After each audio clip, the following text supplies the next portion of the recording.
Hai, Horas Wak. Salam sejahtera untuk siapapun yang menonton saat ini.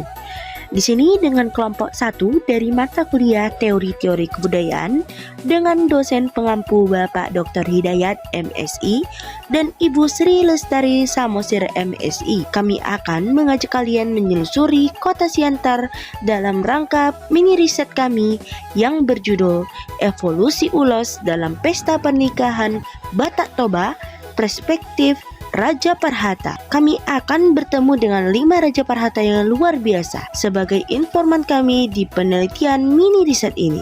Perjalanan ini memberikan pengalaman yang berharga dan juga ilmu yang bermanfaat. Bagaimana keseruannya? Saksikan video ini ya. Perkenalkan, nama saya Inta Restina selaku pewawancara pertama dengan informan Bapak Dr. Jafar Malau MPD. Baiklah Pak, di sini saya ingin bertanya pada pertanyaan pertama. Dari perspektif Bapak sebagai Raja Parhata, apa sih arti ulos dalam kegiatan tersebut? Dalam kegiatan pernikahan sesuai dengan judul tadi. Ulos itu melambangkan restu daripada Parboru, artinya pihak perempuan lah, ya, restu dan doa serta harapan. Kita sebagai umat beragama tentu doa itu disampaikan kepada Tuhan sesuai dengan ajaran agama kita masing-masing, dengan pengharapan apa yang dicita-citakan dan diinginkan oleh kedua belah pihak, pihak laki-laki dan pihak perempuan, kiranya dapat dikabulkan Tuhan. Jadi ulos itu adalah sebagai lambang atau simbol secara resmi, ya, yang diakui baik di kalangan adat Batak bahkan di seluruh dunia diakui itu, walaupun dia sebagai simbol, tapi itulah ketulusan daripada dukungan, doa dan restu atas pemberkatan pernikahan antara anak pihak laki-laki dan boru dari pihak perempuan. Itulah perspektif saya tentang ulos. Sebelumnya perkenalkan, nama saya Riza Syafina Ridwan. Saya adalah mahasiswi dari Universitas Negeri Medan, prodi jurusan Pendidikan Sejarah Ilmu Sosial Sambung Bapak. Dan di sini saya akan mewawancari Bapak dengan Bapak siapa Pak? Saya Pak Benjamin Sirait atau Pak Yosia Sirait. Ada Pak perbedaan dari penggunaan ulos pada pesta pernikahan zaman dulu dan sekarang? Pernikahan pesta perkawinan zaman dulu, adat Batak ini kan berkembang, yang paling cepat menangkap perubahan kan termasuk adat Batak.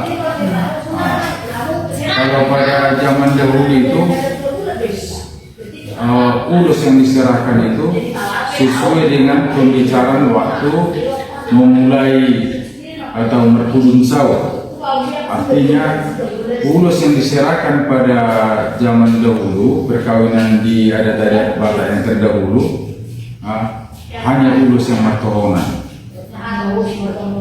Artinya ulos yang pantas diberikan, misalnya kalau pihak laki-laki, misalnya keluarga pihak laki-laki memohon kepada pihak hula-hula untuk pemberian misalnya 11 ulos, ya, itulah yang didapatkan hula-hula, yang diberikan hula-hula. Tapi di dalam perkembangan ke selanjutnya, semua uduran atau undangan daripada keluarga mempelai wanita sudah ikut mengulosi, artinya ulos tohonan ditambah ulos kolong. Artinya misalnya orang tua daripada atau hula-hula itu misalnya marga Pasaribu. Yang pertama nanti Pasaribu dengan dua Pasaribu itu atau hara-hara namanya, atau undangan dia, itu semua mengurusi. Sudah, baru pihak hula-hula daripada orang tua perempuan itu juga mengurusi hula-hulanya, tulangnya, bona nyarinya, bahkan dengan sambutan. Jadi kalau pada adat yang terdahulu, artinya kalaupun artinya pihak daripada hula-hula daripada orang tua mempelai perempuan itu atau mempelai wanita itu mengurusi cukup satu ulus.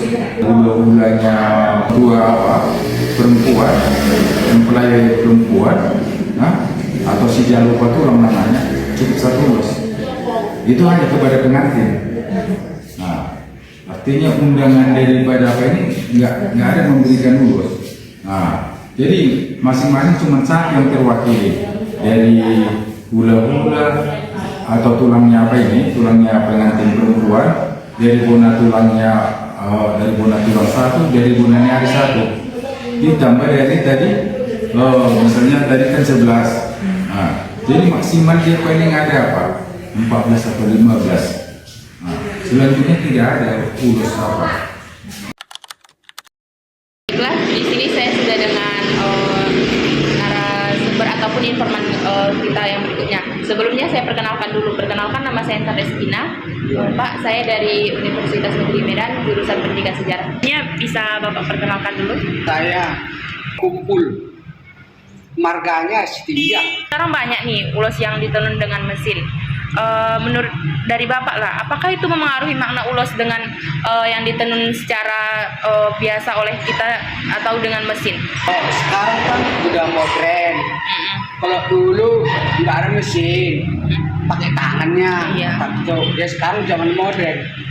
Mungkin maknanya tetap sama, tapi paling di cara pembuatannya saja, di mana kalau sekarang kan jadi banyak, dia beda sama zaman dulu yang terkadang dia hanya terdapat beberapa orang yang bisa membuat dalam satu waktu gitu. Sedangkan sekarang dalam satu waktu sudah terbuat beberapa ulos gitu, seperti lebih dari jumlah pesanan saat zaman dulu yang tidak bisa tercapai ataupun terpenuhi gitu. Saya Sarah Tasya Rotolus Tinjak dari Prodi Pendidikan Sejarah Reguler A 2024 bersama teman-teman lainnya akan mewawancarai dengan kalau boleh Bapak perkenalkan diri terlebih dahulu. Nama saya Bapak Tito Silain. Dari perspektif Bapak sebagai Raja Parhata, apakah generasi muda sekarang masih memahami ulos dalam pesta pernikahan? Bagaimana pandangan Bapak? Nah, ini yang menjadi dilema. Kita lihat zaman sekarang ini kaum muda atau milenial kurang memberikan perhatian kepada adat. Ya kita harus mengakui zaman sekarang ini ya apalagi kaum muda, kaum milenial cepat dan tepat. Sistemnya seperti itu. Dan faktor-faktor kesibukan. Jadi memang ya sangat disayangkan kaum muda zaman sekarang ini ya memang kurang memberikan perhatian atau kurang memberikan minat kepada adat-adat ini. Itu ya faktor-faktor tadi yang saya bilang itu kesibukan, faktor-faktor kemajuan zaman. Artinya ya kita sudah mengerti bagaimana zaman sekarang ini kaum muda, kaum milenial ini ya mereka sangat sibuk dengan kesibukan masing-masing, apalagi melalui handphone, medsos, nah itu. Jadi memang tadi saya mengatakan sangat disayangkan. Jadi kaum muda sekarang ini banyak kurang memberikan perhatian atau minat kepada tentang adat-adat leluhur kita. Dahulu nama saya Estriana Lumbantubing dari jurusan Pendidikan Sejarah Universitas Negeri Medan. Boleh perkenalkan diri dulu Pak terlebih dahulu. Nama saya Joksa Utar. Bagaimana sebaiknya ulos dijaga atau dilestarikan supaya tetap hidup dalam adat Batak Toba di masa depan? Setiap adat kita pergunakanlah ulos, jangan seperti kayak model-model di Jakarta ya. Mungkin 10 tahun yang akan datang kalau di Jakarta Predator itu ya ada orang Batak Toba bisa hilang. karena di sana itu penggunaan ulos itu sudah sangat jarang. Dan itulah cuplikan wawancara kami bersama Raja Parhata Batak Toba. Dari kelima Raja Parhata, masing-masing mempunyai perspektif yang berbeda, tapi semuanya menyambut baik evolusi yang terjadi pada pembuatan ulos di masa kini. Secara keseluruhan, hasil wawancara ini memperlihatkan bahwa meskipun zaman berubah, makna ulos sebagai simbol kasih sayang, restu, dan identitas budaya Batak Toba tetap dipertahankan. Modernisasi hanya mempengaruhi bentuk dan cara pembuatannya, tapi tidak menghapus nilai-nilai adat yang terkandung di dalamnya. Terima kasih sudah menonton dan sampai jumpa di video selanjutnya.